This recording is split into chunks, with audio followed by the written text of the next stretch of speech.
पलक कोहली से बात करेंगे।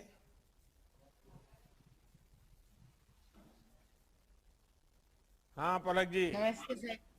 पलक जी नमस्ते। नमस्ते। नमस्ते सर। पलक जी आप अपने बारे में बताइए और आपकी यात्रा कैसे शुरू हुई ये भी बताइए, क्योंकि देश के लोगों को ये जानकारियां बहुत कम है। सर मैं जब छोटी थी सर तभी से मेरा hand by birth fully develop नहीं हुआ था सर। सर 2016 की बात है। मैं बस एक मॉल से निकल रही थी सर। रास्ते में मुझे एक आदमी मिले तो उन्होंने मुझसे पूछा आपके हाथ पे क्या हुआ है। तो मैंने बताया बाय बर्थ है। तो वो गौरव खन्ना सर थे जो हमारे हेड नेशनल कोच हैं इंडियन पैरा बैडमिंटन टीम के। तो उन्होंने मुझे बताया कि ऐसे ऐसे पैरा स्पोर्ट्स होता है, ऐसे पैरा बैडमिंटन भी है उसमें, और आप बहुत यंग हो और आपको खेलना चाहिए। उस टाइम पे सर हम जानते नहीं थे स्पोर्ट के बारे में, तो फिर जस्ट नजरअंदाज कर दिया। क्योंकि कहाँ एक तरफ सोसाइटी सर हमेशा यही बोलती है कि आप कर नहीं सकते स्पोर्ट्स, आपको लग जाएगी करके, एंड लड़की हो इसीलिए आपको करना नहीं चाहिए, एंड वहीं पे एक इंसान जो बोल रहे हैं कि आप यही इसी के लिए बने हो। तो ये बिलीव करना बहुत मुश्किल था सर। फिर उसके बाद सर टॉपिक ऐसे ही शांत हो गया था 7-8 मंथ्स के लिए। फिर स्कूल में स्पोर्ट्स एनुअल फंक्शन था, वहाँ पे मैं स्पोर्ट्स के लिए ट्रायल्स के लिए गई तो मेरे को टीचर ने साइड पे कर दिया और बोला कि बेटा ऐसे हैंडीकैप कोटाज वगैरह होते हैं लोग विद डिसेबिलिटी के लिए, तो आप उसमें आप पढ़ाई पे ध्यान दो और फिर अच्छा जॉब वगैरह मिलेगा तो एक सेल्फ इंडिपेंडेंट लाइफ जी सकोगे। इस पीरियड पे सर ऐसा लगा कि अब खुद को प्रूव करना जरूरी हो गया है सर। अगर मैं प्रूव नहीं करूंगी, अगर मैं ट्राई नहीं करूंगी तो देश की बाकी लड़कियों को भी कुछ रास्ता नहीं मिलेगा कि वो भी कर सकते हैं। तो फिर मैं घर जाके मैंने अपने पेरेंट्स को बोला कि पापा आप कांटेक्ट ढूंढिए, मेरे को खेलना है, मेरे को ट्राई करना है पैरा बैडमिंटन। तो मेरे पापा को बोला, वो लोग भी बहुत सरप्राइज थे कि अचानक कैसे बोल रही है। तो फिर पापा ने कांटेक्ट ढूंढा और फिर वेरी नेक्स्ट वीकेंड फिर पापा की सर से बात हुई, हम लोगों ने सोशल मीडिया के थ्रू कांटेक्ट ढूंढा, एंड फिर मैं लखनऊ आ गई और सर तभी से ट्रेनिंग स्टार्ट हुआ, रैकेट पकड़ना सीखा। फिर धीरे धीरे टारगेट्स बनते रहे। फिर 2019 में मैंने पहला नेशनल्स खेला अपना, जहाँ पे सर ने मुझे एक टारगेट दिया था कि तुम्हें नेशनल चैंपियन जूनियर ही नहीं बल्कि सीनियर का भी बनना है।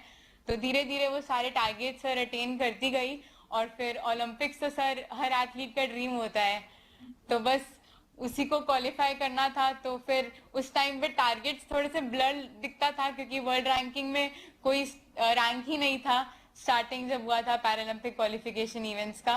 बट सफर तो यही था कि ओलंपिक्स खेलना है और देश का नाम रोशन करना है, पर इतनी जल्दी सर ये सफर तय कर देंगे ये नहीं पता था। और फिर पलक ट्रेनिंग जी चलती गई। मैं आपके परिवार को देख रहा हूँ, उनके चेहरे पर जो संतोष है।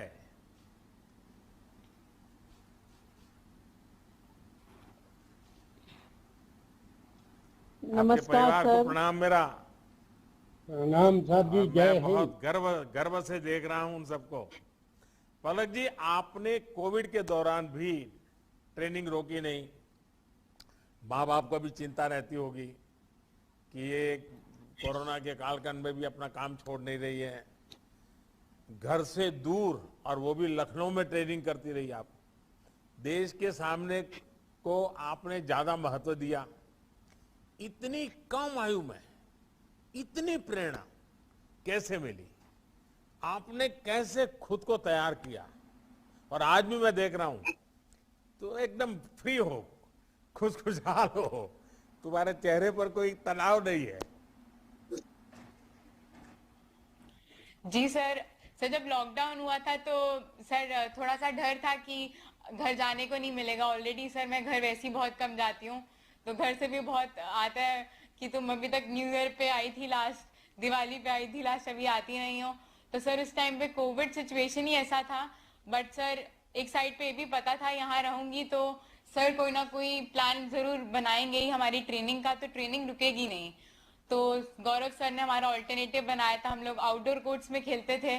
बैडमिंटन एक इंडोर स्पोर्ट है, फिर भी हम लोग आउटडोर, कभी तेज धूप होती थी, बारिश होती थी, कोर्ट्स भी गीले होते थे, तो हम लोगों ने हर परिस्थितियों में खेला सर। और पापा और पेरेंट्स को भी पता था कि सर वहां पे है तो हमें कोई चिंता ही नहीं है। सो एक ये बहुत बड़ी चीज थी कि ऐसे गुरु और ऐसा सपोर्ट मेरे साथ था जिसने मेरे को ट्रेनिंग करने से भी एकदम फोकस रहने को भी कहा। और दूसरी तरफ सर एक फैमिली जैसा माहौल यहाँ पे हम सब पैरा एथलीट्स में है। हम लोग सब यहाँ पे ट्रेनिंग कर रहे हैं। हमारी यहाँ पे भारत की first professional para badminton academy भी है, Gaurav Khanna एक्सीलिया badminton academy sir, जहाँ पे हम लोग सब एथलीट्स इतने एकदम फैमिली जैसे खेल रहे हैं। हम लोग प्रमोद भैया, मनोज भी, हम सब लोग, तो फील ही नहीं होता कि घर से दूर हैं। और सर देश ही तो सब कुछ है सर, उसके लिए अब इतनी बड़ी अपॉर्चुनिटी मिली है। कहाँ लोग मुझे एक तरफ बोलते थे कि मेरी डिसेबिलिटी के कारण मैं कुछ कर नहीं सकती, आज वही डिसेबिलिटी मेरी एक सुपर एबिलिटी बन गई है, जिससे मेरे को एक गोल्डन अपॉर्चुनिटी मिली है अपने देश को इतने हाईएस्ट प्लेटफॉर्म पे सर रिप्रेजेंट करने की। तो सर डेफिनेटली अपना बेस्ट तो देना ही है और सर। इसीलिए तो मैं दिव्यांग शब्द प्रयोग करता हूँ, इसके पीछे मेरा यही भाव है। अच्छा पलक, मुझे बताया गया कि आपको हाल में एक बीमारी की वजह से बैडमिंटन से कुछ महीने दूर रहना पड़ा, फिर आपने शानदार वापसी की। उस समय आप खुद को कैसे समझा रही थी, कैसे अपने आप को संभाल लिया आपने? सर हमारे टूर्नामेंट्स चल रहे थे क्वालिफिकेशन के लिए, BWF रैंकिंग इवेंट्स चल रहे थे पैरालंपिक्स क्वालिफाई करने के लिए। उसी के बीच में सर मेरे को मेरी लेग में काफ में बोन मैरो एडिमा हो गया था, जिसके कारण मेरे को 3-4 मंथ्स का बेड रेस्ट भी बोला गया था सर। तो वो पीरियड ऐसा था कि सर पता नहीं था कि क्या करना है, but on the same hand sir ने स्पेसिफिक प्लान करा कि हम लोग ऐसे ऐसे इवेंट्स खेलेंगे। 2-3 इवेंट्स भी सर ने ड्रॉप करवाए मेरे, ताकि हम लोग रिकवर भी कर सकें। और साथ में बेसिक जैसे कि सर ने मेरे स्किल्स पे वर्क करा, क्योंकि ज्यादा सर चलना और भागना मना था, तो स्पेसिफिक स्ट्रोक्स और ताकि मैं नए ड्रिल्स सीखूं। और फिर सर जब मैंने वापसी करी कोर्ट पर, तो उन्हीं जो स्किल्स और आर्टिस्टिक स्ट्रोक्स सर ने मुझे सिखाए थे, तो उसकी हेल्प से सर मैं जल्दी वापसी कर पाई सर। पलक, आपकी उम्र बहुत छोटी सी है और आपके संकल्प बहुत बड़े हैं। देश के लोगों को भी आपकी इस हिम्मत, आपके अपने लक्ष्य के प्रति समर्पण, ये अपने आप में बड़ा गौरवपूर्ण है।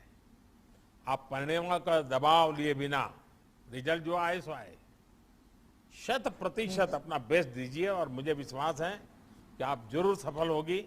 और आपके माँ बाप का मैं चेहरा देख रहा हूँ, उनके मन आंखों में, चेहरे में जो एक विश्वास दिख रहा है, वो तुम्हें जरूर विजय दिलाएगा। मेरी तरफ से बहुत बहुत शुभकामनाएं।